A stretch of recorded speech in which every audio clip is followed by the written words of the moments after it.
Muy buenos días a todo el estudiantado, profesores e investigadores del Tecnológico de Monterrey. Esta mañana,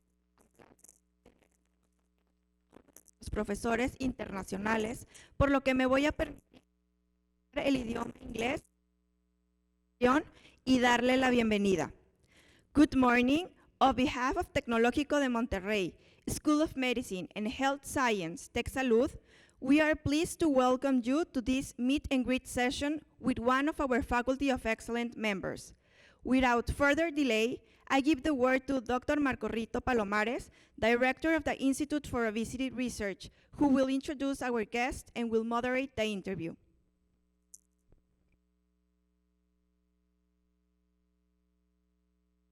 Great session with Richard Wilson. But before we start, I would like to share with you just a brief information about the CV of Richard. I mean, Richard has numbers of recognition. I mean, more than 200 publications, a lot of citations. And from the academia point of view, he has several recognition. I'm just going to mention some of them. The Huffington Westmeyer Professor of Chemical and Biomolecular Engineering and Biological Biochemistry at University of Houston. Of course, distinguished visiting professor from our School of Medicine and Health Sciences. Senior affiliate, Houston Methodist Research Institute. Member of Baylor College of Medicine. And from distinction, we can mention elected fellow of the American Chemical Society, the U.S. National Academy of Inventor, American Institute for Medical and Biological Engineering, and American Associate for the Advance of Science. Some of the awards of Richard are the Alan Michael Award of the American Chemical Society, the Estes Farfar Award, the Affinity Technology Award granted by the International Society of Molecular Recognition. And talking about the research area, it's biomolecular recognition with molecular antibodies, DNA, and aptamers, immunochromatographic assay, expression, mutagenesis, fluorescence, anisotropy, and titration calorimetry. We can spend a lot of time describing the CV of Richard. It's not mentioned here in the information, but Richard got a PhD degree from MIT. The whole intention of this session is really, Richard, welcome, to have kind of a friendly conversation among friends, because I can say that I am honored to share this session with a collaborator that I admire, but I also consider one of my best friends. Richard, perhaps starting from that point of view, tell us a little bit, how did you end up being such a recognized leader in the area? How did you decide to get the path of a PhD, for example? So I'll talk in a minute about my family history here, but the short summary is that I was always a nerd, right? I was always interested in science and nature and technology. My father is a chemical engineer who became a lawyer. My uncle is a civil engineer. Their father was a chemist. There's a story that we had alchemists a few generations back. There's a story about someone who worked on making war gases in World War I, very effectively technologically, but then he joined a religious order and became a monk because he was so horrified at what he had done during the war. So positive and negative relationships with technology, but there's always been a lot of technology around. And my father, even after he was a lawyer, had access to a laboratory, and he would bring me stuff. And so, you know, any modern sensibility would think this was terrible. But I had a little track, a Hot Wheels track, to run cars on in my bedroom, which had a carpet. And I used to run liquid mercury down the track. And it would explode into tiny droplets, which went into the carpet.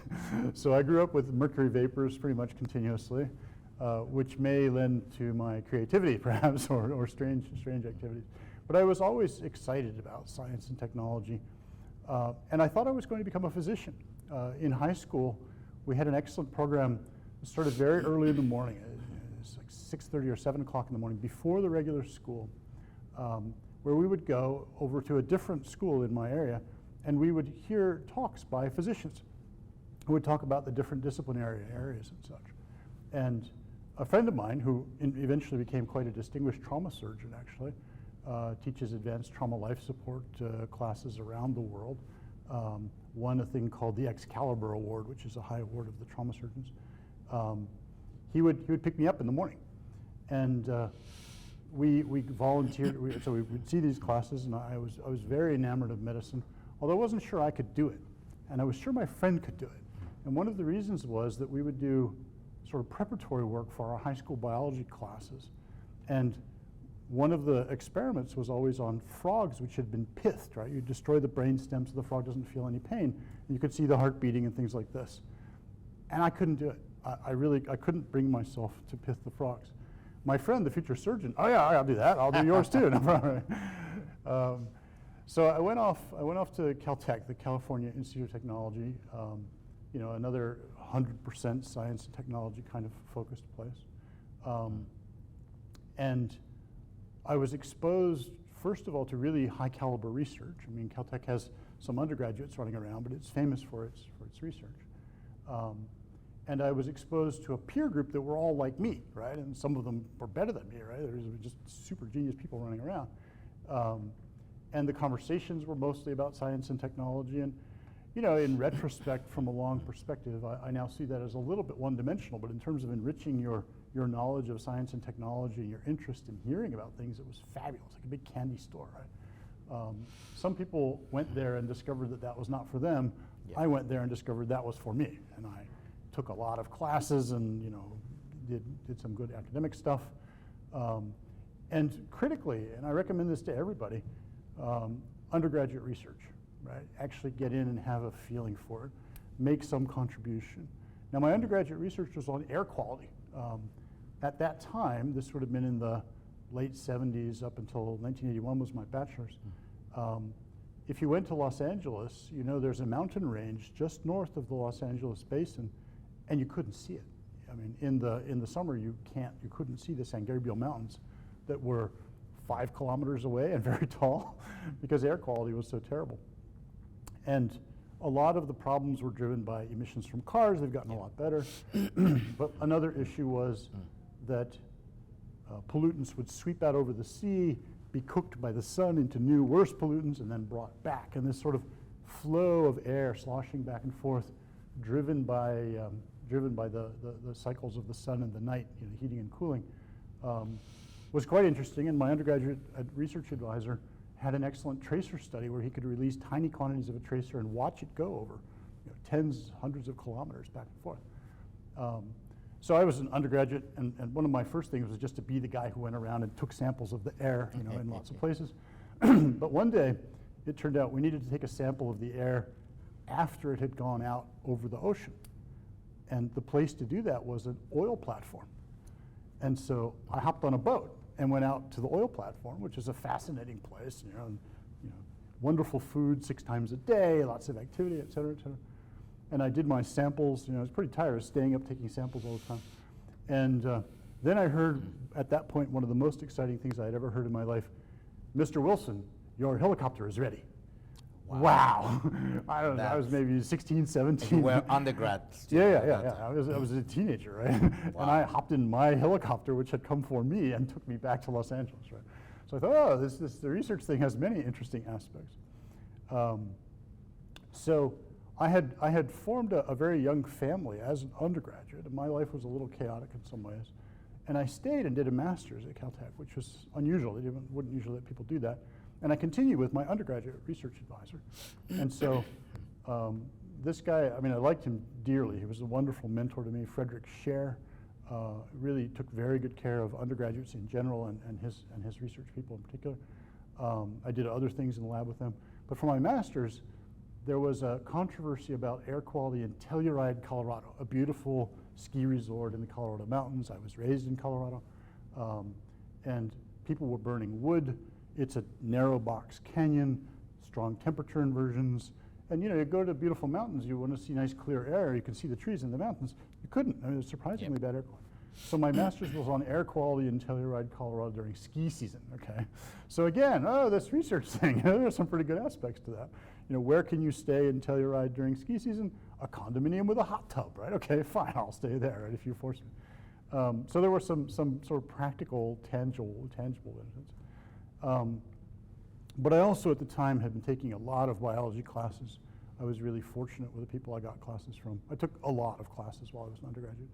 And I really liked biology, and there was a sense of revolution coming, right? I mean, this was, you know, when recombinant DNA and monoclonal antibodies were becoming real things, and there was this early sense that that might be important in medicine. I retained my interest in medicine, even though I didn't think I was cut out to be a physician. So Caltech doesn't keep their people for PhD. I had to go somewhere else. So I went to MIT, and I had applied, and a guy named Danny Wang, a very famous figure in sort of the biochemical area, the father of biotech for some of us. to a great extent, and editor of a major journal for a long time, and so trainer of many great people, called me at my girlfriend's house on a Sunday morning, saying, you know, "We want you to come to MIT." It was kind of a gravelly voice. I was like, "How did you find me?" And so even before I arrived, I thought I was probably going to do biotech of some sort. And in the end, he was the head of my PhD thesis committee, and one of my advisors was a guy named Charlie Cooney, also very well known in the biotech space. Again, I just had a great time. I mean, wonderful opportunities for research, great colleagues and collaborators. You notice that all of my training is in technological institutes, right? Yep. Which is one of the reasons I feel so comfortable here, frankly. So, long story, I worked on purification of things. I learned a lot of molecular biology. I made the first recombinant DNA laboratory in the MIT College of Engineering. I remember I wanted some mutant bacterial strains for an experiment where you have this kind of bacteria, and you have the same kind of bacteria with one change, right? One small genetic modification, and you do the same thing to both of them, and you can see if there's a difference in the response. You get an idea that that mutation was important in whatever that function was, okay? So I wrote to a thing called the E. coli Genetic Stock Center at Yale, and they sent me an envelope, just a standard envelope, which had dry discs of freeze-dried bacteria on them. And I had an office with some people who were mostly physical chemistry and thermodynamics, and the letter comes, and I held it up and said, "Oh, great, my mutants are here." And they're looking, mutants are here in our office? You know, I think they expected the mutants to be, you know, green guys with ray guns and so would take over from Mars or something. No, it's not like that at all. So, you know, a lot of sort of cross-cultural education among the, you know, I didn't understand much of what they did in molecular simulation, which later turned out to be a very important field. So a long story, but you know, family background, opportunity, examples, colleagues, friends, and a good deal of luck. I mean, I just happened to luck into it. I think that one of the messages that I gathered from this long story short, especially for our student, Richard, is that you must try. I mean, you must try research sometime in your path, and you decide whether it's for you or not. It is for you, you and I will recognize that it's a fantastic journey. So talking about that research, and like you just said, it from your background is engineering, technological, but you end up doing some biological stuff and some strong relation with medicine. Can you tell us a little bit about your research, but perhaps before that, how do you define research? I mean, what is so exciting about research? Sure. And I want to begin with a little bit of a disclaimer. When these stories are told, they always sound like, I went from this success to that success to this opportunity to that success. Right? No one talk about failure, is it? Exactly. And I'll tell you, we have failures, and we in fact have more failures than most people because we're tolerant of it. But you know, I mean, I can tell you quickly 5 stories of stupid, crazy failures on my own part, where I'm personally responsible. When I was going to go out to Telluride for my master's study, we brought a thing called an acoustic sounder. It's essentially a sound radar, And it's a disc, it looks like a hot tub. It's a big circular antenna disc that's on a trailer. And we had to hook it to the back of a moving van to carry all of our stuff out there. I'm just gonna drive it out with a friend. And you drive into a small mountain town with that thing, people get very, what is that? But it had a trailer hitch, right? It had to hook onto the ball on the truck. And I couldn't get it to go on. And then I learned, I just didn't know, that there are balls of different sizes and stuff. And I decided, oh no, this is the wrong. So I got, or had somebody get, a ball of the right size. And then I think I personally did this. I got a cutting torch and I cut off, a friend was a mechanical engineer, superb machinist, had cutting torches and things, and we could do stuff like that. It was fun. And I cut the ball off so I could put the new ball on. And then only after this destructive, impulsive act did I realize the original ball, which I had just cut off, was the right one. Oh, okay, so now we'll go back and fix that, right? My first research in biotechnology outside of a class, I was measuring the behavior of certain blood proteins, and it's common to measure protein concentrations by the ultraviolet light absorbance, right? UV280, it's a classic thing.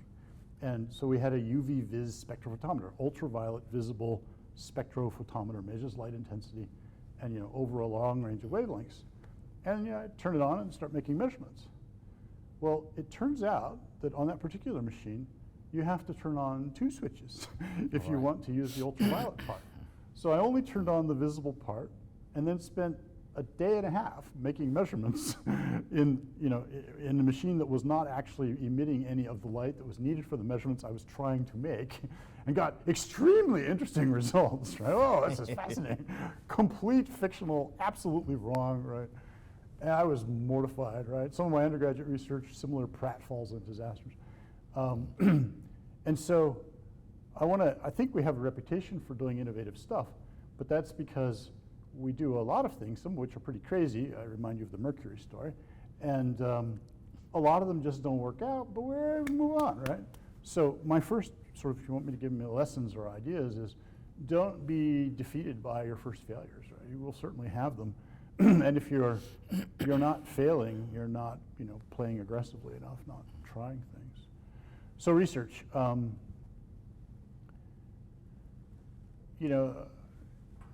sure there are 100 much better considered definitions than mine, but for me, research is the fantastic opportunity to explore things that are of curious interest to me, right? And sometimes it's simply pure curiosity. I mean, I described to an artist friend of mine that we were more similar than they realized, because while they needed, paints and canvas to work on and stuff, I needed certain materials, but otherwise our desire to sort of create and try. Now, we have the additional aspect that we're often trying to understand something about the natural world. We often are trying to solve a problem of some interest to society and or medicine. Sometimes our stuff goes forward and has a large sort of practical impact. Artists may have an important sort of spiritual aspect or be the cultural antennae of our society. We're a little different there. Research is also the way that we train people in certain things. I mean, even if you don't grow up to be a researcher 100% of the time, and almost no one does, the habit of mind, the humility of understanding that it's pretty easy to get to the boundaries of human knowledge in any area pretty quick. And also, by the way, you should make sure you make the distinction between the boundaries of human knowledge and the boundaries of your knowledge, right? And sometimes it's known, it's just that you don't know it. But sometimes you'll think, I'm very stupid, I don't know this. And it turns out no one knows this, No right? one knows. And both problems can happen. I've seen students really beat themselves. Oh, I'm very stupid, I just get, well, it turns out that people have worked on this for 20 years and no one knows, okay? Don't blame yourself, right? Sometimes it's a lot of work for very small progress or negative progress. I remember a day when I grabbed a bottle of SDS, a surfactant, a soap that we used, for an experiment that was a big deal. It was a lot of work, carefully prepared. There were radioactive labels involved, and I'd set this experiment up for a week. Finally doing the experiment, I grabbed my SDS bottle And at the end of the day, I realized that I had, let's say, a 0.1% bottle of SDS and a 1% bottle of SDS, and I grabbed the wrong one, and the experiment completely wasted. So not only had I made zero progress, I made negative progress that day, okay.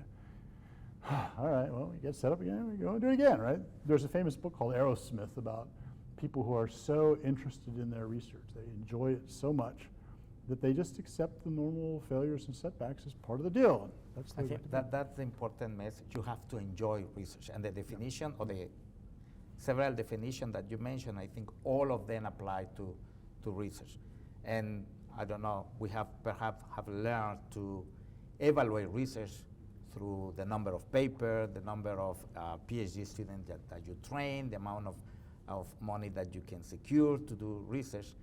But perhaps you also mentioned something about impact in society.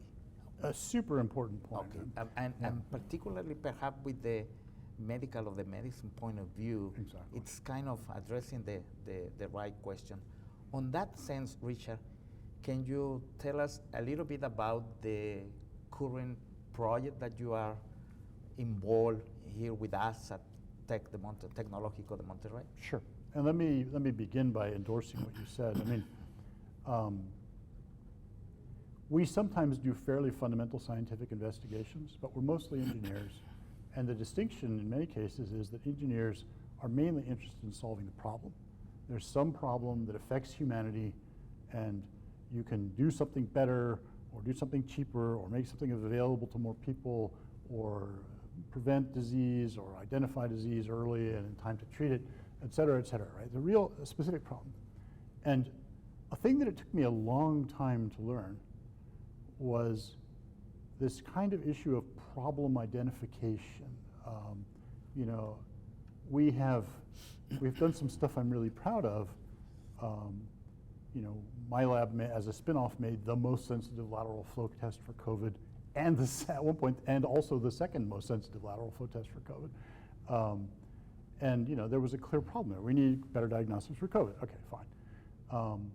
On the other hand, we made a really nice test and wrote a big elaborate proposal to measure a certain biomarker in tears because there was someone who felt that would be important.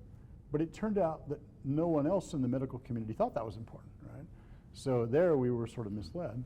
And then in the worst case, the engineers, we included, will just do something because it's cool, but they'll have no idea how it would be useful, which is all right if you're doing sort of fundamental developmental stuff, but it ought to potentially be useful for something, right? And so listening to, I hesitate to call them the customers, but this is kind of a marketing issue, right, or a societal impact question. You know, what is the actual medical condition you're hoping to address? So I'll tell you a story of a thing from previous research, and then we'll talk about tech stuff. I have a collaborator who's a brilliant rheumatologist named Chandra Mohan, and he is a world expert in lupus nephritis and lupus in general. And lupus is a nasty autoimmune disease, affects a wide population, in many cases women, younger people, often underserved populations, hard to diagnose. And one of the big problems with lupus is that people get nephritis, they get kidney inflammation. And lupus nephritis can cost you your kidneys, and if you lose your kidneys, you're in a lot of trouble, right? You can lose your life. Okay, so people wake up in the morning, they know they have lupus, they've had lupus for years, and they feel bad. So what is that? Well, I drank too much last night, or I didn't get enough sleep, or I have a cold, or you know, whatever, or maybe I have lupus nephritis. Okay, well, how do you tell? You go to the doctor, and the doctor takes a needle biopsy of your kidney and looks at that little piece of kidney under a microscope. Oh yes, you have nephritis. You don't know. Now you could do something about it, right? You get nephritis. There are things that can be done, interventions to suppress the inflammation and hopefully save the kidney. So it's a valuable diagnosis to make. The problem is that this needle biopsy is so unpleasant that people will tolerate it sort of once in their whole lives. You can't repeat that serially. So Chandra Mohan found the kidneys, of course, make urine. So he looked at urine for biomarkers that were correlated with lupus nephritis in particular, not other nephrotic issues, not lupus in general, and found a very good biomarker. And we had a very good platform for quantitative lateral flow. And we made a test that really looks like it can tell the difference. And so it's fairly likely, I would say, that it'll take years, right? Clinical development's always slow. But in a few years, let's say 3 or 5, people with lupus will probably test themselves on a fairly regular basis. How are my kidneys doing, right? No punches, no trips to the doctor, any of this kind of stuff. Just a sample. Just a sample from urine. Just urine, yeah, like a pregnancy test, right? And I'm really proud of this, right? I think it would be a big deal and it will have a real impact.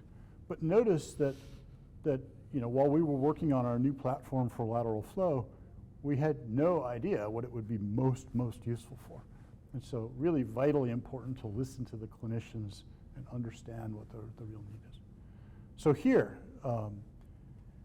obesity hardly needs any introduction, right? It's a gigantic worldwide problem. It's a big issue in the US, it's a big issue in Texas, it's a big issue in Mexico, and there are obvious issues of morbidity and even mortality related. And one of the things I like about Tecnológico de Monterrey is this ability to focus a lot of really good people and a lot of resources on a problem and sustain that interest and have everybody sort of pulling together. You got to keep the creativity, so it's not like you do this, but we're all going to focus on this problem and, hey, I've got this interesting technology. What would a clinician think of that? Do I know any clinicians? Well, yes, right? I'm at Tech, I got these clinicians, there's a hospital, right? And if I made this technology, what would the public policy aspects of that to either make it most useful or to accommodate its changes that it might create in the society? Oh, well, I have a famous guy who's leading the public policy theme, so I'll ask that person, right? To have all of those resources together so that you can really look at the problem from all of the different angles and not, for example, make a technology that no one actually wants, right? Or miss bringing a technology application to a problem that might be solvable. Tech is a place that can avoid those problems, which affect almost everybody else. It's really an attractive feature. So in my particular case, I interact in various ways with lots of people in the Institute, and there's a lot of interesting stuff going on, and we're building a variety of things. But for my principal personal interest is in diagnostics, sort of early understanding of how people are doing, who may be at risk for either obesity or diabetes or a variety of other related phenomena. The unique genetics of the Mexican population plays a role here. There is a lot of genetic technology around in the system and on this campus. There is a lot of expertise in what we call lateral flow immunoassay, the format of the pregnancy test and the format of the home COVID tests, and we're working on those to look at certain relevant biomarkers. So that's my principal current area of interest. Yeah, I think you mentioned something quite important, Richard, about how as a tech we are addressing major problem. And I think that the advantage on that is addressing the problem from different angles. From that point of view, there are different factors. One of them, definitely talent. So here again, perhaps the invitation for the student to really try and to get involved in research. From that perspective, Richard, what do you think about the research ecosystem that we are trying to develop here? Not just from the research point of view, but innovation and entrepreneurship. I mean, it's perhaps your comments and any suggestion about it? So I'll start at the beginning, right? I mean, tech has a fantastic, proud tradition, history, right? And it has an amazing brand identification, throughout the world, and one of the top places in Latin America. It gets wonderful, smart people, right? I mean, to just be able to bring them into as faculty, as clinical trainees, as clinicians, as professors, et cetera, right? And start with that. It's also an institution with a lot of resources and can provide a variety of things, including some really top-rate laboratory resources, facilities. Some of the analytical instrumentation here is absolutely remarkable. The governance, the organization is good and efficient to actually do something about some of these problems. And in my talking about the different parts, I sort of forgot to mention the whole outcomes aspect, right? It's a place with a tradition of entrepreneurship, societal impact, translational development. My father and my son are patent lawyers, and I've been involved in some startups, and I was at one point our associate vice president for technology transfer, so I controlled all of our patents, and I inaugurated our laboratory incubator building for companies and stuff, and helped run a thing called the I-Core program, which is a training program whose message is really short, and I'll just convey it. Take technical and clinical people, and in their scientific and medical thinking, they always test their hypotheses, right? I hypothesize that vitamin C deficiency causes scurvy. I hypothesize that, with Coke, this organism causes that disease. Okay? Very good, rigorous about testing hypotheses in the science and clinical practice. But they never, historically, usually, mostly, think carefully about testing their hypotheses about how society will actually want and use the thing they're working on, right? I mean, I certainly have been guilty of this many times. I'll write some paper or proposal in which I'll write very careful, detailed analysis of the technology, but in the introductory page I'll say, and this is a great thing, and society will want it for this, and it will make this difference, without ever checking anything I just said, right? So the I-Core program is designed to take people with technical, clinical knowledge and force them to confront the market, the potential users, and ask them, do you really care about this thing? And it turns out most companies that go into that, little tiny startup companies with like 2 employees, they mostly pivot. They mostly find from the market that their product market fit was wrong, and in fact, it should go somewhere else. There's a famous story of a robotics company that came in, and they wanted to be for some sort of like infrastructure maintenance, which is an area where robotics is doing some stuff, but their particular technology didn't do very well. You go to your first 10 or 20 customer interviews, and they're your friends, and they all say, oh yes, your baby is so beautiful, it's a fantastic idea, I love your company idea, right? But eventually you run out of friends, and then you have to go see real people who don't care about you that much, and they say, oh, your baby is not the most beautiful, that baby's ugly, and it's depressing and difficult. And apparently these guys were out with their infrastructure technology, and eventually they ran out of friends, and they met, don't like it. I don't know, the agricultural people might like it. And they listened, and they took the clue, and they started talking to agricultural people. And now they're millionaires from adopting their technology to the right place. They found their product market fit, right? And tech is a place that has all of the parts to not only identify the problem, and think carefully about it, and bring together all kinds of different parts to it, but then to do the entrepreneurial thing that has the real societal impact, right? I mean, you're the head of the Institute for Obesity. It's not for me to tell you what to do, but if the Institute only publishes papers and trains students, it will not have had as much success as it could if nothing comes out and has an impact, right? And this is a place that has a tradition for that, a culture and understanding and resources for it. Yeah, I mean, thank you, Richard. I think you put it in the right direction. As a Mexico and even Latin America, that we have selected to address the issue of obesity, it's a major problem. We definitely recognize that the creation of knowledge paper is important, but it's not the most important at the moment. We need to do that, and the message is we are not stopping doing that, but we need to move to real impact. On that journey, on that strategy, what is your perception or your comments about established networking? A lot of collaboration, very focused collaboration. What will be your comment about that? So, my personal path here has been random, lucky, and unconscious. I have not thought strategically about this issue. But thinking back about it, I think that I've benefited from 2 kinds of networking. One is I always have a few really close collaborators who I work with a lot. We may jointly advise students, or I see them a lot. I mean, some people here in that category. But then there's also just sort of the larger network of weaker connections, if you like, but things that often work out in interesting ways. I mean, I'll tell you an example, which is a little braggy but kind of fun. So one of my colleagues when I joined the University of Houston is named George Fox. And George is originally trained as an engineer, but he's very good at mathematics and was very interested in biology. And he went to the University of Illinois for a postdoc, and he worked on sort of molecular taxonomy of organisms.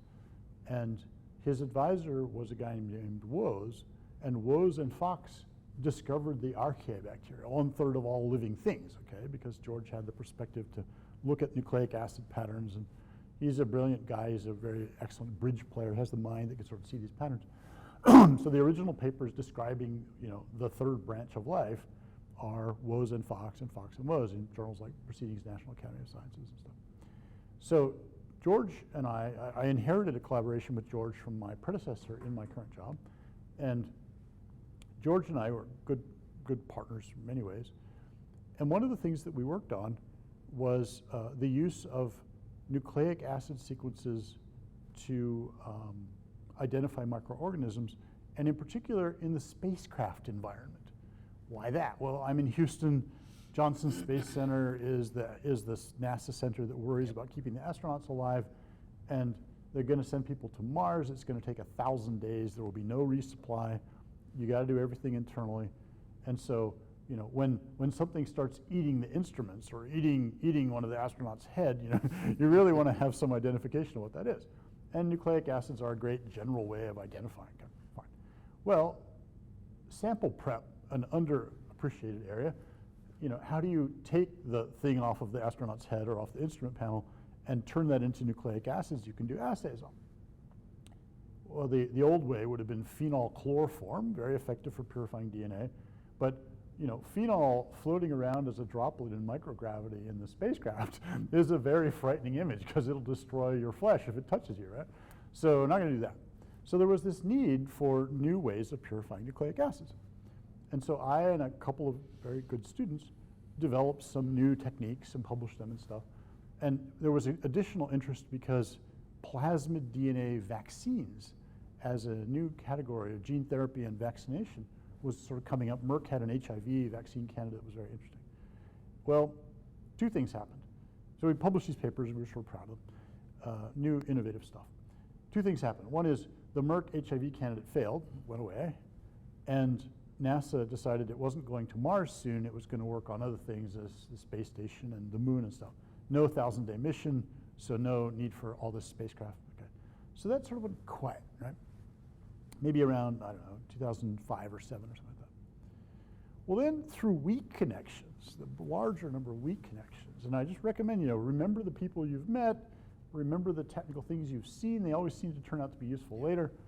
I get this call from this crazy company in Massachusetts that says, hey, we're interested in nucleic acid purification. Oh, really? I thought everyone had abandoned that. Okay. Could you come and give us a seminar on how to purify nucleic acids?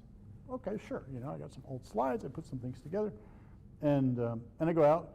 It's a little company. They're on the second floor of a building. They had 15 employees then, maybe 14.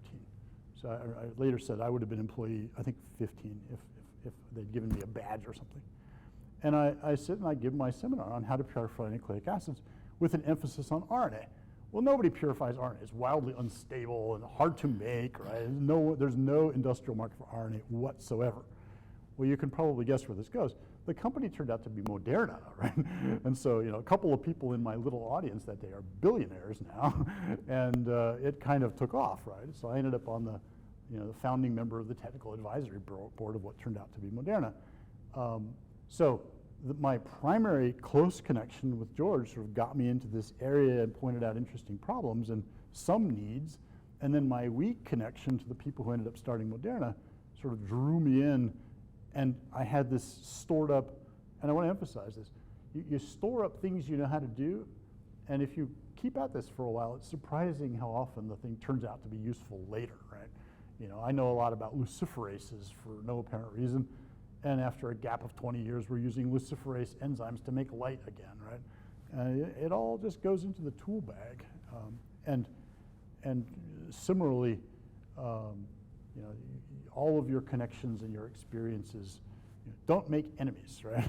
That's a good advice. yeah. Yeah. Or don't make too many. Yeah. Perhaps going back to, although we have been talking of the impact on society of research, very structured evaluation of the level of your research are the papers. The papers are evaluated by peers and the scientific community. It's is the one that said that that's okay, and I think that is at the moment a very good parameter to measure the degree of success. So papers are also important. You have more than 200 papers, Richard, and perhaps going back to the message for the undergrad student, do you remember, I guess you do, your first paper? What was about, but perhaps more important, the sensation of the feeling. Some people say that never go away, but tell us a little bit about that. No, it's true. My first paper is titled something like Transport and Dispersion of Atmospheric Pollutants in a Narrow Mountain Valley. It's about my Telluride work. I still have paper copies of it. You know, they used to send you actual paper copies when the thing would appear. Yeah. Nowadays, you can just get it electronically. But it was nice to have it as a physical, tangible object. It was in atmospheric environment. I remember when I wrote it, some of my collaborators said, it's all fine, it's technically correct, but, quote, it reads like it was written by someone who had taken too many classes in English. You know, there's that sort of beginner's, too many words, a little too fancy. You know, with my own people now, the big goal is always to make it shorter, right? If in doubt, take it out, boil it down, boil it down. Don't take out the information content, just use fewer words. It's a hard thing to do, right? But it's thrilling, right? You're a published author, you've made your contribution in the permanent scientific archival literature. It worked out pretty well as a study too. The punchline there was that the development that we were studying would have had terrible air quality. It would have ruined its own air quality. That's why it was controversial, because it was going to put out more wood smoke, and the people in Telluride were afraid it would make their problems worse. Well, it turned out it would have its own bad air quality, so they just agreed they would put catalytic converters on all the wood-burning fireplaces, and so they would have good air quality, and Telluride people would be happy. And you know, that was a nice outcome. But scientifically, it was one of the first studies of these complex diurnal-driven flows in a complex terrain. And in the end, that wasn't what I wanted to do with my life, but I was really happy with the outcome there. Perhaps just getting into the same area of papers, what will be, and I don't know if that's the right way to put it, your most famous or cited paper? Sure. And I should say another thing. In the same way that we used to get paper reprints of papers, you know, when something come out, we also didn't think so much about the impact factor. You know, I've done a lot of work in purification, especially early on. You know, my general area is molecular recognition and binding, and that's good for purifying things, and it's good for recognizing things in diagnostics. And we do both of those sort of together. But a lot of our early purification stuff, which was very well received in the community, went to the Journal of Chromatography, because it was chromatography, and that was the obvious place, and that's where people saw those papers. They didn't have, you know, endless, you know, automated informatic services that would find your paper no matter where it was, and so you should put it in the highest impact factor you can. You put it where the audience that you cared about would see it, right? Yep. And so I'm bemused by my younger colleagues now who are intensely interested in the impact factor of whatever journal they're going to submit. And, you know, they may never have heard of some journal, but if it has an impact factor slightly higher than this one, they want to go to this other place, right? Which is fine. I mean, that's sort of the way the game is played now to some extent. Yep. But I didn't really pursue impact factor for the first, you know, decades of my life. And so some of the work I'm proudest of appears in quite high impact factor journals, but some of the work I'm proudest of appears in sort of regular, plain workaday journals that would now be regarded as distinctly less successful by many of my junior colleagues. You know, I have some papers in the Proceedings of the National Academy of Sciences, I have some in Nature Biotech. We have a recent paper in in one of the Nature family journals. Nature has spawned out a lot of them, right? And I'm proud of that. We introduced the idea of phage display for engineering purposes, as far as I can tell. And we had a what I'm almost certain was the first, well, I'm sure it was the first NSF engineering grant, National Science Foundation engineering grant, for phage display combinatorial libraries of screening things.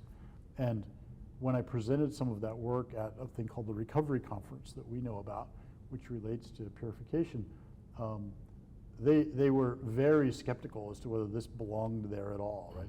Why is someone playing around with molecular biology tools that are basically chromatography and centrifugation and filtration conference, right? Well, that's now a standard industrial technique. Everybody does it. They isolate excellent affinity ligands for purifying things, and I'm quite proud of the way that worked out. But you sort of never know what will be fashionable and well received at any given time. I'm proud of some of our early work in nucleic acid purification. We built, in my lab, the first single molecule DNA sequencing by synthesis machine in a company. That quickly became a company. It didn't stay an academic project for very long. A thing called DARPA gave us $6 million to get started, and we moved off campus, and it became a company quickly and not an academic thing. So the stuff there is mainly patents, but some of those patents are very highly cited, and that technology worked pretty well, actually. We sold that company for a good outcome. And then the buyers also bought Ion Torrent and decided Ion Torrent was, I mean, they'd announced early open access to our technology, single molecule sequencing. I was very excited about it. But then they bought Ion Torrent, decided Ion Torrent was easier to commercialize, and went that way instead, so painful. Right? I like your comment about the impact factor, about that. That's the name of the game right now, Yeah. and that is the pressure that perhaps the new researchers have. In the past, I truly agree with you. You select the papers where you see the most value audience. But now we are paying a lot of attention on impact factor and the number of citations. But anyway, perhaps let's not forget about where is your best audience on that sense. You mentioned about patents, so I didn't, and I'm sorry for that, mention that you have patents and you have experience with creating a company. We are running out of time, as every time that two friends are talking about good things is the case. Can you tell us a little bit, perhaps the number of patents, the most valuable, a little bit about patents, and then about companies? Sure. Perhaps while Richard is answer this question, we might open the space for question from the audience. If Sure. not, then we can keep talking. Yeah, no, that's fine. That's fine. Patents are hard to count because you get these international counterparts and they get divisionals and splits and stuff. I would estimate that I must have significantly over 100 with all of that kind of stuff, right?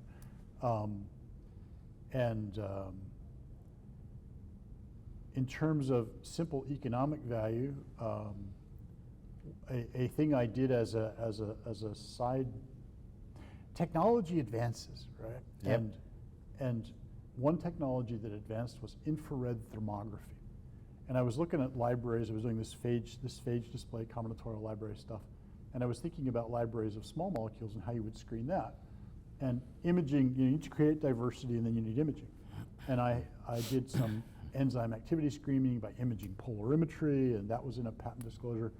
But the other thing we put in was infrared imaging, because catalysts mostly catalyze reactions that have a heat effect. And so we laid out a bunch, and this was, I was a chemical engineering department, I had colleagues nearby. We laid out this array and brought on the reactants, and the active ones just light up like stars. You could see it immediately. And a company called Symix ended up buying that from us, and there's a factory in Spain that uses a catalyst that was discovered using our methods, and I'm sort of proud of that direct impact. I took a glowing star off of my daughter's ceiling, my young daughter's ceiling, as she was going to bed. I was very intrigued by this. It was phosphorescent, cheap consumer product, very detectable. I was looking for detectable labels for diagnostics. And that, in the hands of excellent grad students, became a spin-off company that raised more than $20 million and they were the most sensitive lateral flow at one point for COVID. They've struggled mightily after COVID had sort of disappeared, right? There was a spike, but brilliant technical work, and I'm very proud of that work, and I think that we'll see that technology out there again. I was going to say really briefly that, there's technology just keeps getting better and better. So, we used to have long sticks where we would point to things if we were lecturing, right? And then we had big sort of flashlight objects, you'd point them around, right? And now, a little red laser pointer like this is practically disposable, right? It costs a few dollars. And then technology advanced, and now you can get them in green, right? So technology's gotten better. And now you can get them in blue and purple, which is very good for exciting phosphors. And this thing, there was a guy who got the Nobel Prize for inventing the blue and purple LED a while ago, right? Now I can buy these things for a few dollars and use them for demonstrations and stuff. The cost of DNA sequencing has declined by 10,000-fold over the last 20 years. So anything you do with sequencing is now practically free. There's an excellent large program here at the Origin Project to sequence a large number of people and understand the unique genetics of the Mexican population and the medical impacts of that. And that's now possible because of these incredible advances. There's also old technologies you can find around. This paper in the Lesser Nature Family Journal that I mentioned a minute ago is based on glow sticks, and many people have seen these. You bend them like this, and they light up. And I don't know if the camera can see this or not, but yeah, it glows. It emits light, right? And what's happening here is chemical excitation of fluorophores. That is, there are fluorescent molecules in here, and instead of being excited with fancy optics and light sources and optical filters, instead, there's chemistry in here that excites those fluors. And we're using that to make cheap, disposable, point-of-care molecular diagnostics and lateral flow tests in a way that we think is really promising. You don't need a $40,000 US PCR machine or ultra-sensitive ELISA setup or something like that. You can just use this fairly old technology. It's readily available. It's manufactured by the ton, but you can just do something different with it, right? And this gets me to my recurring theme that you should try to do something interesting and different. If you're going to get a patent, you got to have novelty. And I would argue that especially newer investigators have a tendency to be very cautious and say, well, 10 people have measured this about different compounds. I'm going to measure this about the 11th compound because that's an acceptable activity. Well, do the unacceptable activity. Do the thing that people haven't done, right?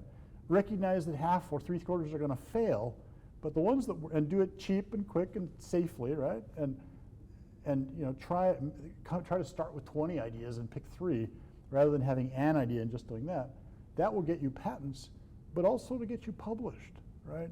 You don't have to have a fantastic, gigantic amount of work if you have a good story for your paper, something genuinely new. A new idea gets you published, even sometimes with less work than doing a more classical thing with a great deal of effort.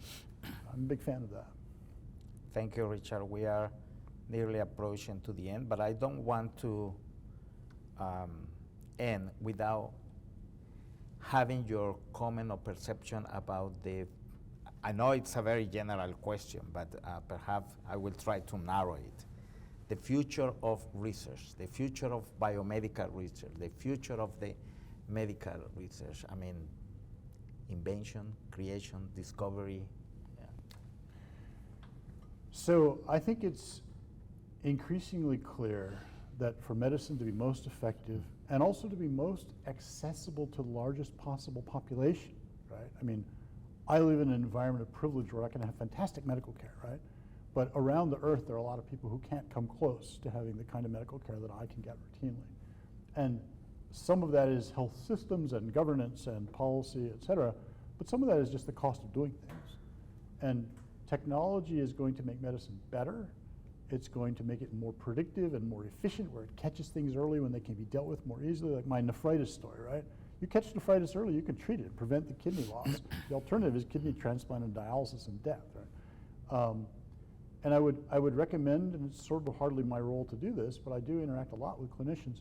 I would recommend that clinicians who have a lot to do. They're very busy people. They have all kinds of important things to do and heavy responsibilities. I mean, you know, if I make a mistake in the lab, well, okay, nobody is really injured by this, right?